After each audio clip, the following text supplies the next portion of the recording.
अस्सलामुअलैकुम। बोल न्यूज़ के साथ मैं हूँ अफशीन कुरैशी। हेडलाइंस आपने जानी और बुलेटिन के आगाज़ में अफसोसनाक खबर देंगे। आग ने एक और आशियाना उजाड़ दिया। एबटाबाद में सोया हुआ ख़ानदान अब्दी नींद सो गया।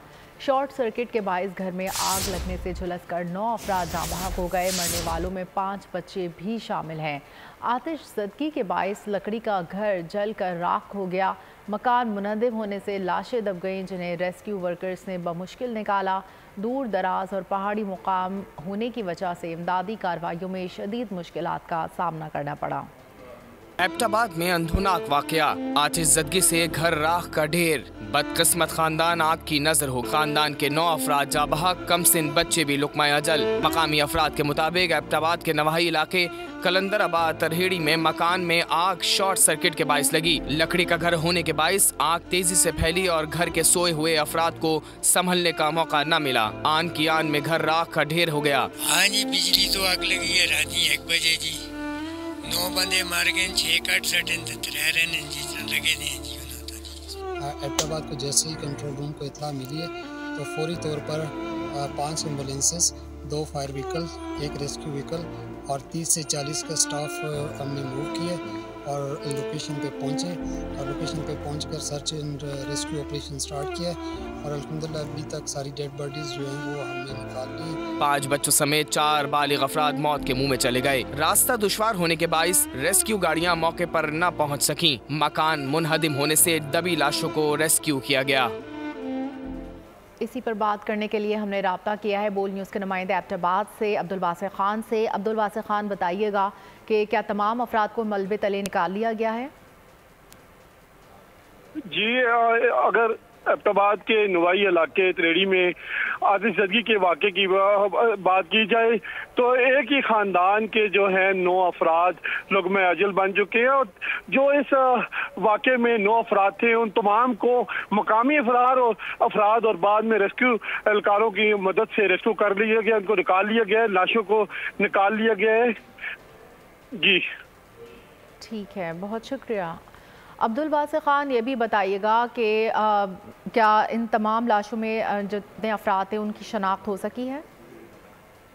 जी, इनमें से कुछ अफराद की शनाख्त तो सबकी हो चुकी है जी, क्योंकि एक ही ख़ानदान के लोग थे। वालदा थी और 8 उनके बच्चे थे, जिनमें लाइबा थी, शुमाइला थी और दीगर जो आशम लड़का था और एक 9 माह का जो सबसे छोटा बच्चा था वो 9 माह का बच्चा था। जी अच्छा, ये बताएं कि क्या दुश्वार गुजार रास्ते ये एबटाबाद में कौन से मुकाम पर ये घर मौजूद है और इसके रास्ते किस तरह के हैं? जी, इस तरह है कि ये एबटाबाद शहर से तकरीबन ये 50 से 70 किलोमीटर का जो रास्ता है वो है। ये कलंदराबाद का एक नवाई इलाका है, त्रेड़ी एक गांव का है और ये इंतहाई दुश्वार गुजार और कच्ची सड़क जाती है इलाकों में और जो बड़ी गाड़ियां, छोटी जो जीप गाड़ियां वो चलती है, जबकि दीगर जो गाड़ियां वो इन इलाकों में नहीं जा सकती। यहाँ की तमाम जो आमदोरफ्त है वो जीप के थ्रू होती है। बहुत शुक्रिया अब्दुल वासिक खान। फैसलाबाद की तहसील डिचकोट में धुंध के बाइस 10 गाड़ियां आपस में टकरा गईं। हादसे में 7 अफराद जख्मी हो गए। ज़राए के मुताबिक नारोवाल के करीब गदा गाड़ी और दूध ले जाने वाली गाड़ी में तसादुम के बाद मज़ीद 5 गाड़ियां टकरा गईं। दूसरे हादसे में बूगड़ा चोचा स्टॉप के करीब 3 गाड़ियां आपस में टकरा गईं। हादसात में जख्मी होने वाले तमाम अफराद को अस्पताल मुंतकिल कर दिया गया। मज़ीद खबरें शामिल करते हुए आपको बताएंगे कि इलेक्शन के लिए कागजात नामजदगी जमा कराने का आज आखिरी रोज़ है। बड़ी सियासी शख्सियात के कागजात नामजदगी जमा करा दिए गए। फॉर्म जमा कराने की तारीख में 2 दिन की तौसी आज ख़त्म हो जाएगी। कागजात की जांच पड़ताल 25 से 30 दिसंबर तक होगी। अपडेट कर रहे हैं आपको, इलेक्शन के लिए कागजात नामजदगी जमा कराने का आज आखिरी रोज़ है और बड़ी सियासी शख्सियात के कागजात नामजदगी जमा कर दिए हैं। मज़ीद तफसीलात जानेंगे। इसी पर बात करने के लिए हमारे साथ मौजूद हैं डिप्टी ब्यूरो चीफ आसिम भट्टी। आसिम भट्टी, बताइएगा इस हवाले से। आज इलेक्शन कमीशन में कागजात नामजदगी जमा कराने का आखिरी रोज़ है और गुज़िश्ता रोज़ 405 सिंध जो डिवीज़न है इसमें जमा हो चुके थे। कराची डिवीज़न में आज मजमूई तौर पर अब तक मजीद 40 के करीब जो लोग हैं उन्होंने अपने कागजात नामजदगी जमा कराए हैं। कौमी असम्बली की 22 नशिस्तों के लिए 333 फार्म जमा हो चुके हैं, जबकि सिंध असम्बली की 47 नशिस्तें जो कराची की हैं इनके लिए अब तक 1072 फार्म जमा हो चुके हैं। ख़वातीन और अक़लियतों की नशिस्तों के लिए भी कागजात नामजदगी जमा कराने का सिलसिला जारी है। कौमी असम्बली के लिए ख़वातीन के 22 फार्म है, जबकि सिंध असम्बली के लिए ख़वातीन के 64 फार्म जमा कराए जा चुके हैं, जबकि अक़लियतों में 23 फार्म अब तक जमा कराए जा चुके हैं। और आज आखिरी रोज़ है, बड़ी तादाद में मुख्तलिफ सियासी जमातों के जो उम्मीदवारान हैं वो अपने कागजात नामजदगी जमा करवा रहे हैं। अच्छा, ये बताइएगा कि आज आखिरी रोज़ है तो कब तक के ये फॉर्म जमा कराए जा सकते हैं, कितने बजे तक? देखें, आज शाम 5 बजे तक ये फॉर्म जमा कराए जा सकते हैं। और अब इलेक्शन कमीशन में आज छुट्टी है, बैंक बंद है, तो मुख्तलिफ जो यहाँ पर जो कागजात नामजदगी जमा करवाने आ रहे हैं उनका कहना है कि इलेक्शन कमीशन की जानिब से बैंक स्टेटमेंट मांगा जा रहा है, जबकि बैंक स्टेटमेंट जो है उनके पास मौजूद नहीं है, तो उसमें शशोपंज का शिकार है। अलबत्ता मजीद इसमें जो है वो उनको कोई रास्ता मुमकिन तौर पर इलेक्शन कमीशन की जानिब से दिया जा सकता है, लेकिन अभी तक फॉर्म जमा कराने का सिलसिला जारी है और उसमें जो उम्मीदवारान आ रहे हैं उनके हमरा उनके कारकुनान भी इलेक्शन कमीशन पहुंच रहे हैं। अच्छा, आसिम भट्टी आप हमारे साथ ही मौजूद रहेगा। इस्लामाबाद से हमें ज्वाइन किया है मलिक सईद ऐवान ने, उनसे भी मालूम कर लेते हैं। मलिक सईद ऐवान, बताइएगा कि इलेक्शन के लिए कागजात नामजदगी जमा कराने का आज आखिरी रोज़ है, तो कौन कौन सी बड़ी सियासी शख्सियात ने कागजात नामजदगी जमा करा दी हैं? जी बिल्कुल, आज मुल्क भर में इंतखाबात 2024 के लिए जो है कागजात नामजदगी जमा करवाने का आखिरी रोज है और शहर इक़्तिदार के डिस्ट्रिक्ट रिटर्निंग ऑफिसर में कागजात नामजदगी जमा करवाने का सिलसिला जो है वो जारी है। उम्मीदवार जो है शाम 4:30 बजे तक कागजात नामजदगी जमा करवा सकेंगे। मुस्लिम लीग नून की जानिब से तारिक फाजिल चौधरी, इसी तरह साबिक डिप्टी मेयर रिशान नकवी, चौधरी रिफत, साबिक मेयर शेख अंसर और पीर आदिल गिलानी की जानिब से कागजात नामजदगी जमा कराया गया। पीपल्स पार्टी की जानिब से राजा इमरान अशरफ, सिफ्त हैदर बुखारी और जो है आज़ाद हैसियत में मुस्तफा नवाज कोकर, राजा खुर्रम नवाज ने जो है वो बतौर आज़ाद उम्मीदवार कागजात नामजदगी जमा कराए। इसी तरह जमात इस्लामी के मियां असलम, काशिफ चौधरी और अब्दुल अजीज ने कागजात नामजदगी। ठीक है, मलिक सईद ऐवान हमारे साथ ही मौजूद रहेगा। लाहौर से फातिमा शराजी ने हमें ज्वाइन किया है, उनसे भी मालूम कर लेते हैं। जी फातिमा शराजी, लाहौर से कौन सी बड़ी सियासी शख्सियात ने कागजात नामजदगी जमा करा दी हैं अब तक? बिल्कुल, आम इंतखाबात के कागजात नामजदगी जमा कराने का आज आखिरी रोज़ है। अगर NA 130 की बात की जाए तो मियां मोहम्मद नवाज शरीफ ने कागजात नामजदगी जमा करवाए हैं। इसके अलावा IPP पार्टी के अब्दुल अलीम खान ने NA 119 से कागजात जो है वो जमा करवा दिए हैं। इसी तरह मरियम नवाज ने 2 कौमी असम्बलियों और 3 सूबाई असम्बली की नशिस्तों पर कागजात जमा करवाए हैं और मरियम औरंगजेब की मखसूस नशिस्तों पर कागजात उन्होंने जमा करवाए हैं। इसके अलावा लाहौर से कौमी असम्बली की नशिस्तों पर 2 से ज़ायद कागजात जमा हुए हैं, जबकि लाहौर से मजीद सूबाई असम्बली की नशिस्तों पर 300 से ज़ायद कागजात जमा हुए हैं। अगर खातीन की बात की जाए तो कौमी असम्बली की मखसूस नशिस्तों पर 186 खातीन ने कागजात नामजदगी जमा करवाई है और पंजाब असम्बली की बात की जाए तो उसमें 66 मखसूस नशिस्तों के लिए अब तक 560 खातीन ने उम्मीदवारों ने कागजात जमा करवाए हैं। इसके अलावा पंजाब असम्बली ने जी बहुत शुक्रिया फातिमा शराजी, आपने लाहौर से अपडेट किया, जबकि कराची से डिप्टी ब्यूरो चीफ आसिम भट्टी और इस्लामाबाद से मलिक सईद ऐवान हमारे साथ हैं। आप लोगों का बहुत शुक्रिया। और बात करेंगे मरियम नवाज की, जिनका सरगोधा से सूबाई असम्बली का इलेक्शन लड़ने का फैसला। PP 80 सरगोधा से कागजात नामजदगी जमा करवा दिए। लीगी नायब सदर तहसील शाहपुर के हल्के से इलेक्शन लड़ेंगी।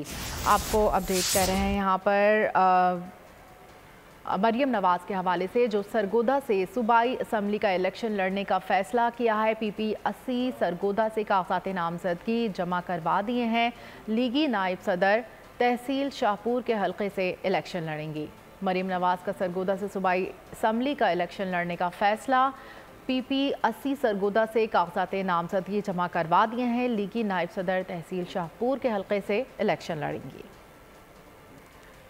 अपडेट कर रहे हैं आपको, मरियम नवाज का सरगोधा से सूबाई असम्बली का इलेक्शन लड़ने का फैसला। PP 80 सरगोधा से वो कॉन्टेस्ट करेंगी।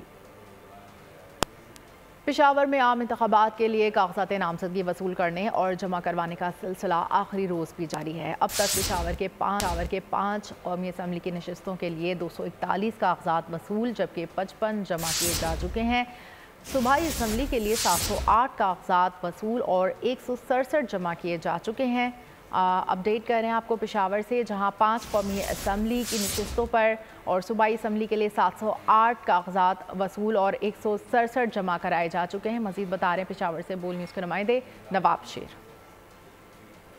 जी बिल्कुल, खैबर पुख्तनख्वा में आम इंतखाबात के लिए कागजात नामजदगी की वसूली और जमा कराने का सिलसिला जारी है और पेशावर के 5 कौमी असम्बलियों के लिए अब तक 241 कागजात वसूल किए जा चुके हैं, जिनमें 55 जमा हो चुके हैं। इसी तरह सूबाई जो नशस्तें हैं उनकी तादाद 13 है और इन पर 700 से ज़ायद उम्मीदवारों ने कागजात वसूल किए हैं। मेरे साथ इस वक्त पीपल्स पार्टी के उम्मीदवार मौजूद हैं, उनसे बात करते। पीपल्स पार्टी वो वाहिद सियासी जमात है जिसने हमेशा ख़वातीन के हकूक़ के लिए आवाज़ उठाई, जिन्होंने ख़वातीन को इज़्ज़त दी, ख़वातीन को तहफ़्फ़ुज़ दिया। फर्स्ट वीमेन बैंक देख लें, फर्स्ट वीमेन पुलिस स्टेशन देख लें, ये इस तरह के तमाम बेनज़ीर इनकम सपोर्ट प्रोग्राम्स आप देखते हैं। वक्तन फ़वक्तन जब भी हुकूमत आई, जब भी इनको मौका मिला तो इन्होंने ख़वातीन के लिए एक नुमाया किरदार अदा किया। तो अगर मुझे भी मौका मिला तो मैं तो MPA की रिज़र्व सीट के लिए अप्लाई कर रही हूँ। ठीक है, बहुत शुक्रिया। खैबर पख्तूनख्वा हुकूमत को इंतखाबात के लिए 42,000 सिक्योरिटी एहलकारों की कमी का सामना। सूबाई हुकूमत ने FC की खिदमात मांग ली। इलेक्शन के लिए 1,34,000 से ज़ायद एहलकार दरकार हैं। सूबाई हुकूमत के पास 90,000 से ज़ायद सिक्योरिटी एहलकार हैं। इसी पर बात करने के लिए हमारे साथ मौजूद हैं ब्यूरो चीफ पेशावर ज़ाहिर शाह शराजी। जी ज़ाहिर शाह। जी बिल्कुल, खैबर पख्तूनख्वा हुकूमत ने अपनी सिक्योरिटी असेसमेंट के बाद विफाक से और इलेक्शन कमीशन से रब्ता किया और कहा है कि तकरीबन 42,000 के करीब उन्हें जो है वो सिक्योरिटी एहलकारों की कमी दरपेश है। और उसकी बड़ी वजह यह है कि फ्रंटियर कॉन्स्टेबलरी जो कि खैबर पख्तूनख्वा की एक फोर्स है, वो ज़्यादातर इसके तकरीबन 40-45,000 से ज़ायद जवान जो है वो मुख्तलिफ सिक्योरिटी ड्यूटीज़ पर इस्लामाबाद, लाहौर, कराची और ख़ासतौर पर VVIPs की ड्यूटीज़ पर तैनात किए गए हैं। लिहाजा इन इंतखाबात के लिए सूबाई हुकूमत का ये कहना है कि 1,34,000 के करीब उनको सिक्योरिटी एहलकार चाहिए होंगे और इस वक्त उनके पास 90,000 से ज़ायद सिक्योरिटी एहलकार ज़रूर मौजूद हैं, लेकिन कम से कम 42,000 जो है वो अफराद की इनको मजीद ज़रूरत पेश आएगी। जो डेटा सूबाई हुकूमत ने पेश किया उसके मुताबिक 4,812 के करीब पोलिंग स्टेशन है जो इंतहाई हसास है और उनकी सिक्योरिटी के लिए जो है वो इंतहाई सिक्योरिटी के इकदाम की ज़रूरत है। 6,581 के करीब जो है वो कम हसास पोलिंग स्टेशन है, लेकिन इसके साथ साथ अगर हम देखा जाए तो जो कबायली इलाके हैं उसमें अभी भी खदशात है, खतरात है। कल भी एक दहशतगर्द बैनुल अक़वामी दहशतगर्द तंजीम की जानिब से जमीयत उलमा इस्लाम को जो है वो थ्रेट किया गया था कि उनके इलेक्शन कैंपेन और इलेक्शन जो तमाम मुख्तलिफ किस्म की एक्टिविटीज होगी उनको टारगेट। बहुत शुक्रिया ज़ाहिर शाह शराजी। आम इंतखाबात 2024 वक्त कम रह गया। कागजात नामजदगी जमा कराने का आज आखिरी रोज़। इंतखाबी मार्के में बड़े बड़े सियासी पहलवान अखाड़े में आ गए। किस उम्मीदवार ने किस हल्के से कागजात जमा कराए हैं, तफसीलात इस रिपोर्ट में देखिए। कागजात नामजदगी जमा कराने का इतवार आखिरी दिन। इंतखाबी दंगल में बड़े बड़े उम्मीदवार मैदान में उतर आए। नवाज शरीफ लाहौर NA 130 से मैदान में उतर गए। शहबाज शरीफ ने NA 242 कराची से कागजात नामजदगी जमा करा दिए। हमजा शहबाज और मरियम नवाज NA 118 और NA 119 से लड़ेंगे। राना सनाउल्लाह फैसलाबाद NA 100, राजा रियाज NA 104 से पंजा आजमाई करेंगे। अब्दुल अलीम खान खानेवाल PP 209 से दंगल का हिस्सा होंगे। अमीर जमात इस्लामी सिराजुल हक ने NA 6 लोअरदीर से कागजात नामजदगी जमा करा दिए। साबिक वज़ीर दाखिला चौधरी निसार रावलपिंडी NA 53 और 54 से आजाद हैसियत से जीत के लिए पुरुमीद। चौधरी परवेज इलाही NA 159 तिलागंज, चौधरी शाफे गुजरात से सूबाई असेंबली की निशिस्त पर लड़ेंगे। यूसुफ रजा गिलानी NA 148 मुल्तान, कमर जमान कायरा NA 65 से अखाड़े में उतर आए। मुराद अली शाह सहवन, खुर्शीद शाह NA 201 सक्खर से उम्मीदवार होंगे। नून लीग के बशीर मेमन मटियारी से PP पार्टी का मुकाबला करने को तैयार हैं। MQM पाकिस्तान इस्लामाबाद की की तीनों नशिस्तों पर हिस्सा लेगी। मुस्तफा कमाल कराची NA 247 और NA 242 और फारूक सत्तार NA 240 से उम्मीदवार होंगे। परवेज खटक का मुकाबला PK 88 पर अपने भतीजे अहद खटक से होगा। निगरां वज़ीर आज़म अनवारुल हक काकड़ कहते हैं, लेवल प्लेइंग फील्ड से मुतालिक शिकायत आएंगी तो उसे देखेंगे। किसी को सियासी मैदान से बेदखल करने की हुकूमत की कोई पॉलिसी नहीं। किसी को इंतखाबी अमल से रोका गया तो उसकी तहकीकात करेंगे और इलेक्शन कमीशन से भी इस हवाले से बात करेंगे। PTI ने इंट्रा पार्टी इलेक्शन के हवाले से इलेक्शन कमीशन के फैसले के खिलाफ अदालत से रुजू का फैसला मौखर कर दिया। पीर तक सरकारी छुट्टियां भी दरमियान में आ गईं। मौज़म भट्ट कहते हैं, फैसले के खिलाफ मंगल को पेशावर हाई कोर्ट में खुसूसी दरख्वास्त की जाएगी। PTI के इंट्रा पार्टी इलेक्शन कमीशन के फैसले के खिलाफ अदालत से रुजू का फैसला मौखर। हफ्ते को PTI की कानूनी टीम के मेंबरान पेशावर हाई कोर्ट पहुँचे। जराये के मुताबिक PTI को इलेक्शन कमीशन से ताहाल फैसले की मुसद्दिका कॉपी नहीं मिली। पार्टी को खदशा है कि मुसद्दिका कॉपी न होने की सूरत में दरखास्त मुस्तरद हो सकती है। केस कब और कहां दायर किया जाए, इस हवाले से हामिद खान, बैरिस्टर जफर और बैरिस्टर गोहर अली की मुशावरत जारी। बानी PTI से भी राय लेने का इम्कान। मौज़िम भट्ट कहते हैं, फैसले के खिलाफ मंगल को पेशावर हाई कोर्ट में खुसूसी दरखास्त की जाएगी। मंगल के दिन जो है वो इस सिलसिले में इनिशिएटिव लिया जाएगा अर्जेंट हियरिंग की इस्तदा के साथ। हम समझते हैं कि फैसला गलत है और आईनी तौर पे इसमें बहुत ज्यादा सुकम मौजूद है। जुम्मे के रोज इलेक्शन कमीशन ने PTI के इंट्रा पार्टी इलेक्शन को कलअदम करार देते हुए उनसे बल्ले का इंतखाबी निशान भी वापस ले लिया था। गजा पर इसराइल के वहशियाना हमले जारी हैं। एक इमारत पर बमबारी से एक ही खानदान के 76 अफराद शहीद। 48 घंटे में 14 की तादाद 400 हो गई। 14 की मजमूई तादाद 21,000 के करीब पहुँच गई। 53,000 से ज़ायद ज़ख्मी, जबकि सहूनी जारियत का निशाना बनकर गजा में मौजूद 5 इसराइली अरगमाली भी मारे गए। इसराइली फ़ौज ने एक बार फिर फ़लस्तीनियों को वस्ती गजा का इलाका खाली करने की धमकी दे दी। गजा पट्टी से 8,000 फ़लस्तीनियों को अगवा कर लिया गया। गजा पर इसराइल के वहशियाना हमले जारी। एक ही खानदान के 76 अफराद शहीद। 48 घंटे में शोहदा की तादाद 400 हो गई। वस्ती गजा के नसीरात कैंप पर हमले से 18 फलस्तीनी शहीद, जबकि जबालिया कैंप में मकान पर बम से हमले के नतीजे में खवातीन और बच्चों समेत 12 अफराद शहीद हो गए। 78 रोज के दौरान 310 तिब्बी अमले के अरकान और 100 सहाफी भी शहीद हो चुके। सिविल डिफेंस के 35 एहलकार भी जान की बाजी हार गए। जाबहक अक़वाम मुत्तहिदा के एहलकारों की तादाद भी 136 तक जा पहुंची। इसराइली फौज की जानिब से फलस्तीनियों को वस्ती गजा का इलाका भी खाली करने की धमकी दे दी। खुराक की किल्लत से गजा में कहत का खतरा तेजी से बढ़ने लगा। सहूनी फौज ने पीने के पानी का आखिरी प्लांट भी तबाह कर दिया। इसराइल ने गजा के जुनूबी इलाके में 2000 पाउंड वजनी बम गिराए। अमरीकी अखबार वॉशिंगटन पोस्ट का कहना है कि इसराइल ने गजा में शाम के शहर हलब से दुगनी इमारतें तबाह कर दी। इसराइल की गजा में एक रोज के दौरान 13 फौजियों की हलाकत की तस्दीक। अपने 8 फौजियों के नाम भी जारी कर दिए, जिसमें से 4 का ताल्लुक 7th आर्म ब्रिगेड से है, जो जनूबी गजा में लड़ाई के दौरान मारे गए।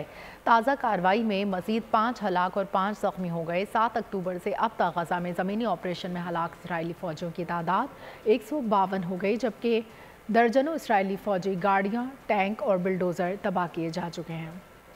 हमास के इसराइली हमलों के भरपूर और कारी रद्द अमल, फौजी गाड़ियाँ और टैंक तबाह। हमास के अल कसाम ब्रिगेड ने गजा में मजीद 5 इसराइली फौजी मार दिए। 5 जख्मियों की हालत तशवीशनाक है, कई जिंदगी भर के लिए मासूर हो गए। इसराइल की गजा में एक रोज के दौरान 13 फौजियों की हलाकत की तस्दीक हो गई। अपने 8 फौजियों के नाम भी जारी कर दिए, जिसमें से 4 का ताल्लुक 7th आर्म ब्रिगेड से है, जो जनूबी गजा में लड़ाई के दौरान मारे गए। 7 अक्टूबर से अब तक गजा में ज़मीनी ऑपरेशन में हलाक इसराइली फौजियों की तादाद 152 हो गई, जबकि दर्जनों इसराइली फौजी गाड़ियाँ, टैंक और बुलडोजर्स तबाह किए जा चुके हैं। हौसियों ने भारतीय गुजरात से आने वाली इसराइली बिजनेसमैन के ऑयल टैंकर को ड्रोन हमले में निशाना बनाया। इंडियन नेवी को रेस्क्यू के लिए आना पड़ा। बहरी ऑयल टैंकर को वापस भारत ले जाया गया। ईरान के मुलविस होने का अमरीकी इल्ज़ाम हौसियों ने मुस्तरद कर दिया।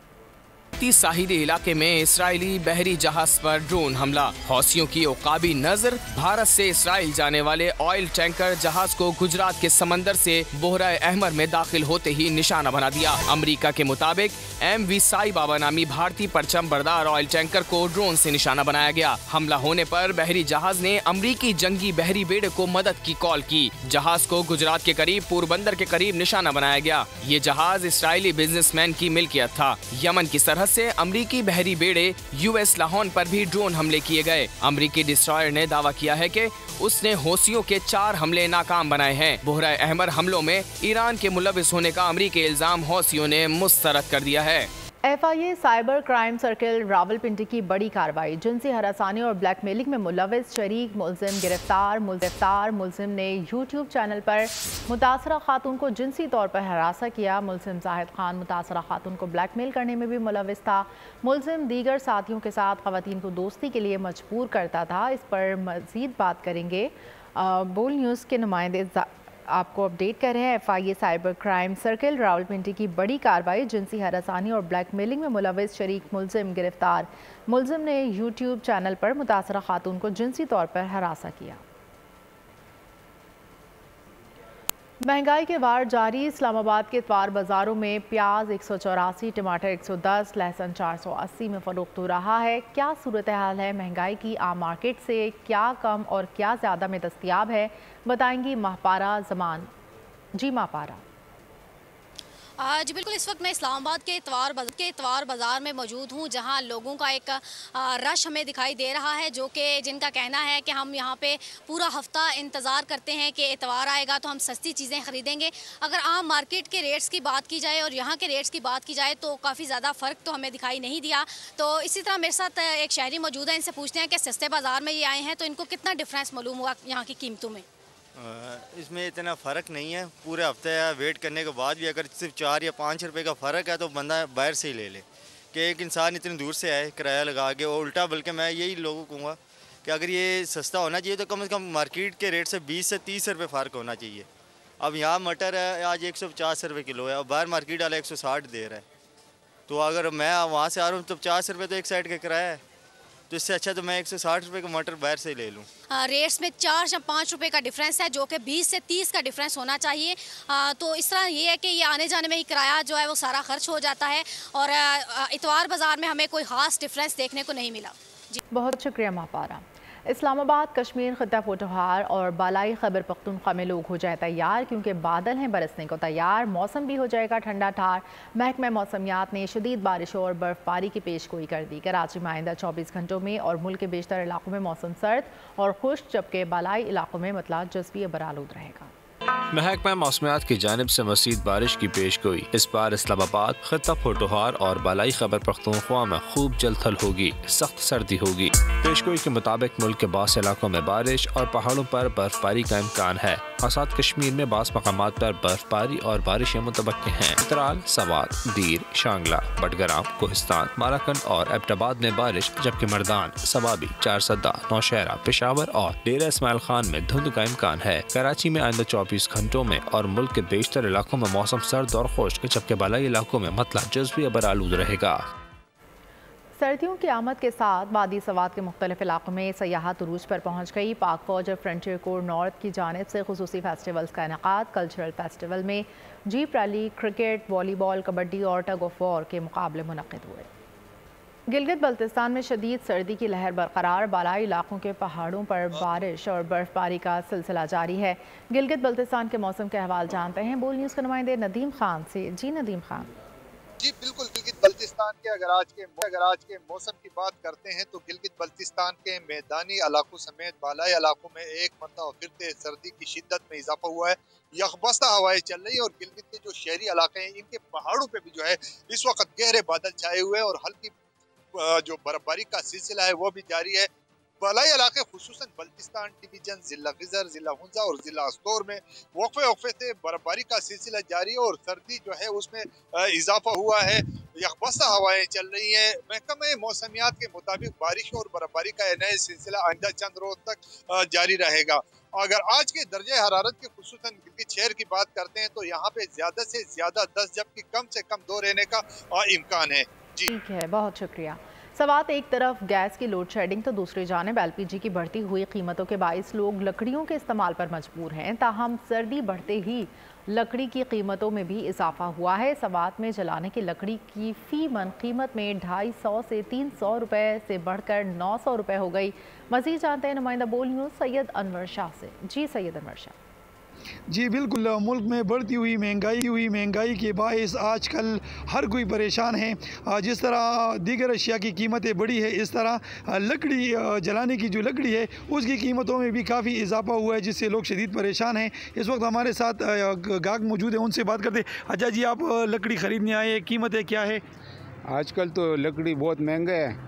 अगले साल जो पहले हम लोग बेचता था वो लेता था 350 400 के करीब ऐसे मिलता था, लेकिन आजकल जो है आजकल 700 तक है। इसमें मुख्तलिफ है, स्पेरदार है, लाची और तो ये बिकान, ये सब है, तो इसीलिए ये महंगा है।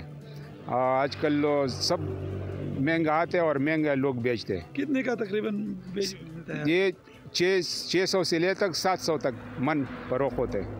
शुक्रिया जी। जी, जैसा कि आपने सुना कि पिछले साल इस जलाने की लकड़ी की फ़ी मन कीमत जो थी वो 350 रुपये से लेके 400 तक थी, लेकिन इस साल ये कीमत 650 से लेके 700 तक है।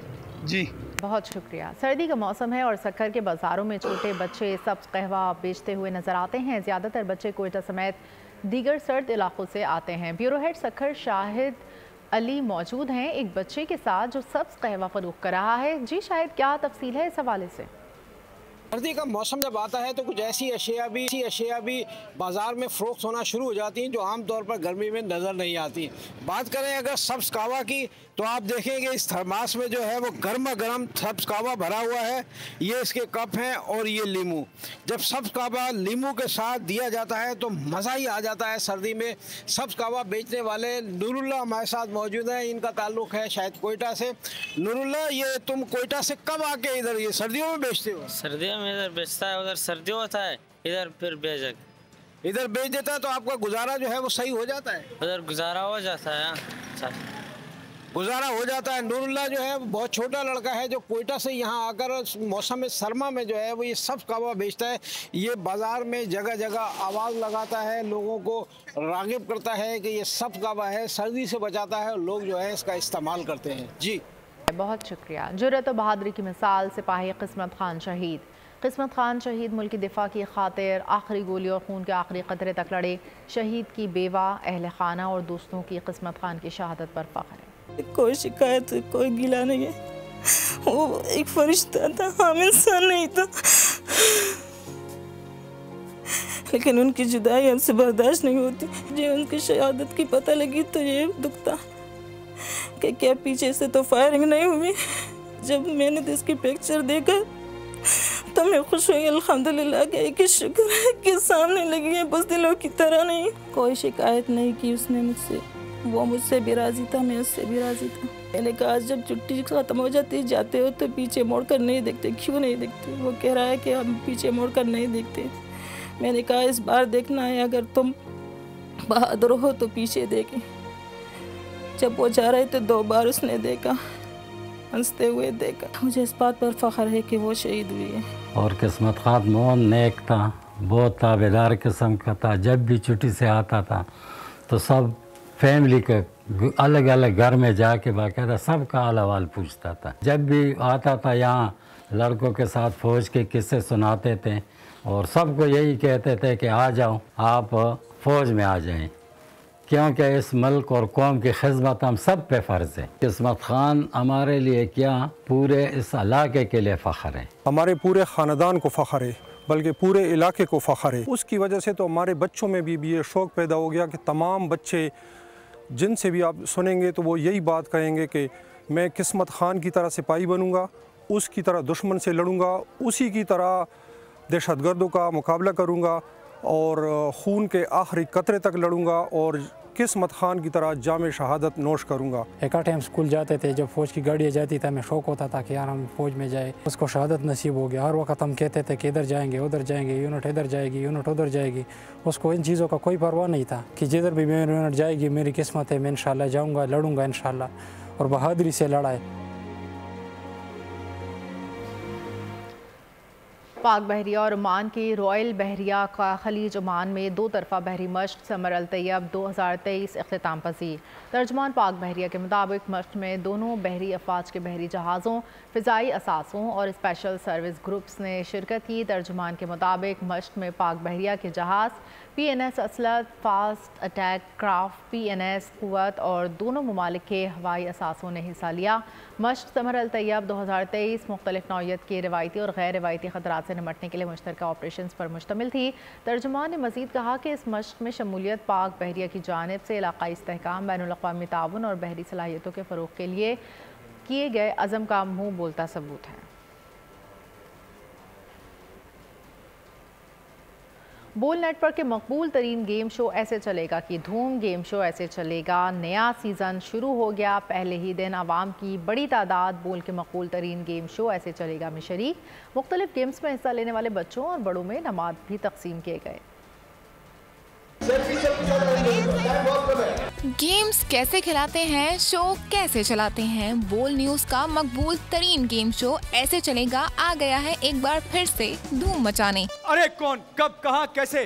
1 2 3 4 5 6 7 8 बाकी लोग। बोल एंटरटेनमेंट का गेम शो ऐसे चलेगा का पहला दिन रहा हाउसफुल। दानिश तैमूर की मेजबानी अवाम की बड़ी तादाद ने शिरकत की। I think it's so good so far. काफ़ी सारे लोग आज भी आए थे, बड़ा एंजॉय करते हैं। मेरी कोशिश यही होती है कि जो लोग यहाँ पे आएँ और जो लोग टीवी पे देख रहे हैं वो सब एंजॉय करें। आई एम ग्रेटफुल, लोग बहुत प्यार करते हैं and the amount of love I am getting these days is really good.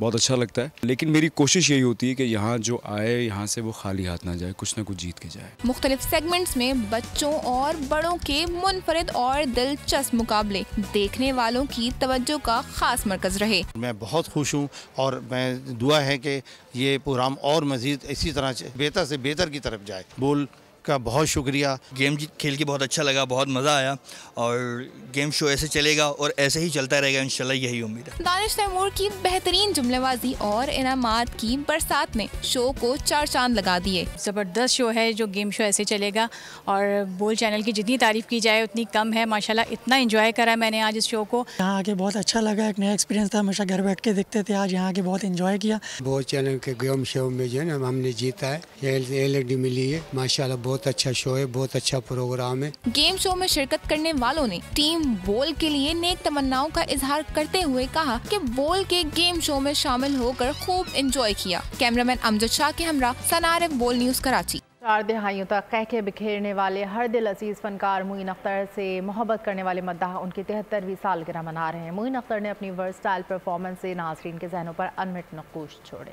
Pakistani showbiz stars की मस्तियाँ, यश मागिल और कोमल मीर की बॉलीवुड गाने पर डांस परफॉर्मेंस। दुनिया भर में क्रिसमस की चकाचौंध करने वाली रोशनियाँ और चहल पहल। यूरोप, अमरीका, कनाडा समेत दीगर ममालिक में क्रिसमस की तैयारियाँ जोबन पर। एक रोज़ कबल क्रिसमस की खुसूसी इबादत की गई।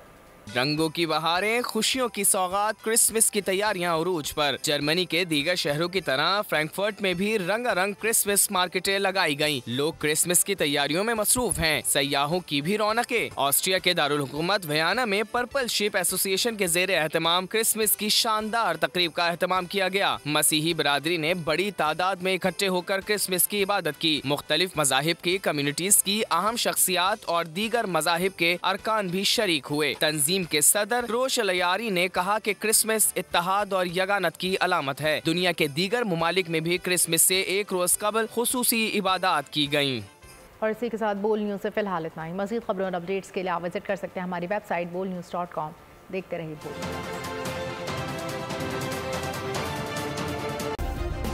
सब्सक्राइब करें और बेल दबाएं ताकि कोई खबर रह न जाए।